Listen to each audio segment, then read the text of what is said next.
You're not arguing against accessibility. You're just saying that we shouldn't complain, and if it's not for you, you just move on. No hate to you, of course. You've been very respectful in the comments, but I always find that sentiment to be really weird. Because, like, what's the worst that complaining can do, right? Be a little annoying. The way that consumers get stuff made for them is by complaining.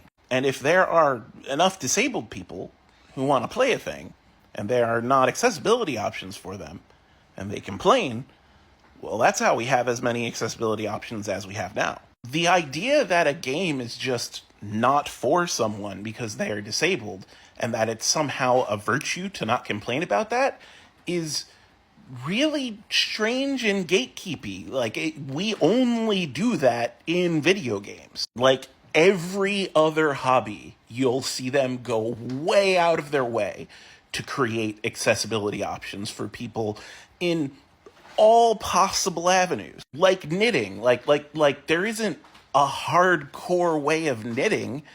If you're disabled, there are just disabled knitting tools. If you're disabled, there are just disabled cooking tools, and you could cook the hardest meal that you want using the tools for your disability. If you're disabled and you play basketball, there are tools for that too. And you can play at like a professional level. Like, the only place where we take this attitude where it's like, maybe it's just not for you if you're disabled, is gaming.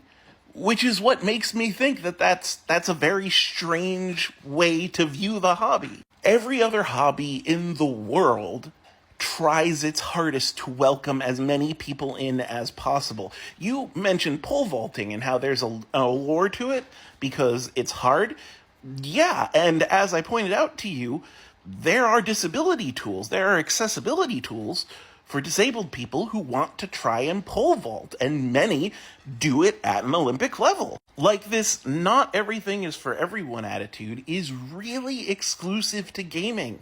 Like, everyone else in every other hobby says, hey, come in, welcome, we'll teach you how to play, we'll make it as comfortable for you as possible. People with motor skill deficiencies aren't being turned away from the friendly poker table. People with arthritis aren't being turned away from the community garden because they have to use a special tool because their hands hurt. It's just gaming. It's just gamers who take this very strange and very possessive attitude toward the hobby. Gaming, like any hobby and like any sport, should be for everyone. Like, you're right, not everything is for everyone, but that should always be a matter of preference. You should be able to look at something and go, that's not for me because I don't want to experience it. You should not have to look at something and go, that's not for me because of circumstances outside my control, because of my body or any other sort of disability. Like, fighting games are still going to be for fighting gamers. It doesn't matter if you're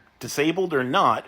If you don't like the idea of, getting in someone's face and schmixing them, then you're not going to schmix them. But since Street Fighter VI added sonar beep capability to the game, now there are blind people who are schmixing people who never got a chance to before. And that's largely because people who had visual impairments complained. So they got to say, fighting games are for me. And the only reason I can't play them is because I'm visually impaired. But if you help me out, I could play them. And then Capcom helped them out, and they were able to play. Whether or not something is for you should not be dictated by your level of ability. Whether or not something is for you should always come down to preference, whether or not this activity sparks joy in you. When I was going through my problems with my hand last year and I had to get my finger joint fused, I talked to a lot of people who had similar conditions and went through really extensive operations so that they could keep doing the things that they loved,